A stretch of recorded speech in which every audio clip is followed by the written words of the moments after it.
अस्सलाम वालेकुम सभी देखने और सुनने वालों को मेरा प्यार भरा सलाम। उम्मीद करती हूँ आप सब खैरियत से होंगे। आज मैं आपके लिए ऐसी ज़िंदगी आसान कर देने वाले 3 टोटके लेके आई हूँ जिससे आपकी ज़िंदगी आसान होने वाली है। हर घर का मसला है, स्त्री जल जाती है कुछ अरसे बाद, जितना भी इसको साफ़ कर लो लेकिन ये कुछ अरसे बाद काली हो ही जाती है। तो काफ़ी लोग इस पर रेगमाल मरते हैं, कभी छुरियों से रगड़ते हैं। तो जनाब आपको बिल्कुल भी ज़रूरत नहीं है टेढ़े मेढ़े स्त्री पर स्क्रैचेस डालने की। इसके लिए हमें चाहिए कि सिर्फ 2 से 3 मिनट मैंने स्त्री को अच्छा खौला लिया है। एक कपड़ा रखा है, नॉर्मल सा कॉटन का कपड़ा रखा है, कोई भी लाइट कलर का इसलिए रखिएगा ताकि आपको रिजल्ट सामने नजर आए। और इसके लिए सिर्फ मैंने 1 टेबल स्पून नमक लिया है। नमक वही है जो हर घर में इस्तेमाल होता है, आयोडीन मिला नमक।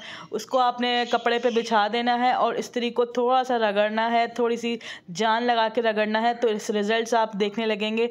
थोड़ा सा साफ़ हो गया है, क्लीन हो गया है। अभी आपके सामने मिनटों के अंदर इस स्त्री ने बिल्कुल क्लीन हो जाना है। बस आपने वीडियो को लास्ट तक देखना है।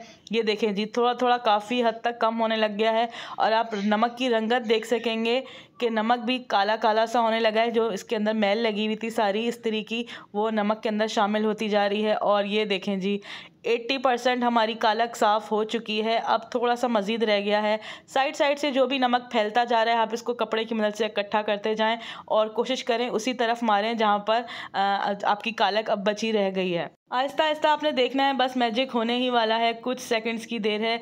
इसमें काफ़ी लोग समंदरी झाग का भी इस्तेमाल करते हैं लेकिन समंदरी झाग मिलना बहुत मुश्किल है, हर स्टोर से हर जगह से नहीं मिलेगी। तो ये बेस्ट रेमेडी है, नमक से आप इसको साफ़ करें। देखें जी, नमक भी बिल्कुल काला काला सा हो गया है और स्त्री की सारी मैल उतर चुकी है। तो चलिए जी, नेक्स्ट टिप की तरफ जानिब चलते हैं। हर घर में चावल इस्तेमाल होते हैं और चावल को काफ़ी दिन रखे रह जाएं तो अच्छे से अच्छा चावल में भी कीड़ा लग ही जाता है।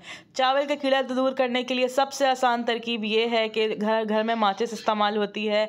हर घर में माचिस मिल जाएगी आपको। इसके आपने सिर्फ चंद स्टिक्स लेनी है, यानी कि 9 से 10 स्टिक्स को आपने इकट्ठा करना है और किसी भी रबर बैंड की मदद से मिला देना है। किसी भी डोरी से बांध दें, रबर बैंड नहीं है तो आप किसी धागे की मदद से इसको जोड़ दें। इनको इकट्ठा कर दें 10 से 12 स्टिक्स को। और जहाँ जहाँ आपने चावल स्टोर किए हुए हैं, यानी कि अगर आपने बोरी में रखे हैं तो बोरी में भी 3 से 4 स्टिक्स ऐसी तरीके से बांध के डाल सकते हैं। और अगर आपने किसी कंटेनर में रखा है तो मेरे ख्याल से इस तरह की 2 स्टिक्स के बंडल काफ़ी रहेंगे। ये जो टिप्स मैं आपको देने लगी हूँ ये सब मेरी आजमूदा हैं और मैंने इसको पर्सनली यूज़ किया है, तभी आपको बता रही हूँ। गारंटेड है रिजल्ट्स। जो चावल में कीड़ा पड़ चुका है वो भी इसकी मदद से निकल जाएगा। और ज़रूर इस्तेमाल करें इन टिप्स को और अपना फीडबैक भी मुझे ज़रूर दिएगा कि आपको कैसी लगी। तो ये तो हो गए हमारे चावल महफूज। अब चलते हैं टिप नंबर 3 की तरफ। खाना बनाना इतना मुश्किल नहीं है जितना मुश्किल है सब्ज़ी काटना, ख़ास तौर पे प्याज। और प्याज जब काटने हो और छुरी हमारी हो बिल्कुल भी तेज़ नहीं तो ऐसा लगता है कोई अजाब आ गया है हमारे सर पे। ये हर घर की लेडीज़ को मालूम ही है कि घर में छुरियाँ तेज़ ना हो तो काम कितना ज़्यादा मुश्किल हो जाता है। तो चलिए जी, आज छुरियाँ तेज़ करने का मैं आपको आसान सा तरीका बताऊँ। वैसे तो इसके लिए स्पेशल पत्थर वगैरह होता है और काफ़ी जगह पे बंदे भी आते हैं जो छुरियाँ वगैरह तेज़ करते हैं, लेकिन इसकी एक आजमूदा और बिल्कुल आसान सी टिप ये है कि छुरी आप इस तरीके से तेज़ करें। हर घर में कप इस्तेमाल होता है, किसी भी कप को आप उल्टी वाली जगह इसको उल्टी कर लें, किसी भी बेस पे रखें और इस तरीके से छुरी की धार को आप इसके ऊपर से घिसेंगे तो आपकी छुरी चंद सेकंड्स में इतनी तेज़ हो जाएगी और कि आपको अपना हाथ बचाना मुश्किल हो जाएंगे। तो ये बेस्ट तरीका है छुरियों को तेज़ करने का।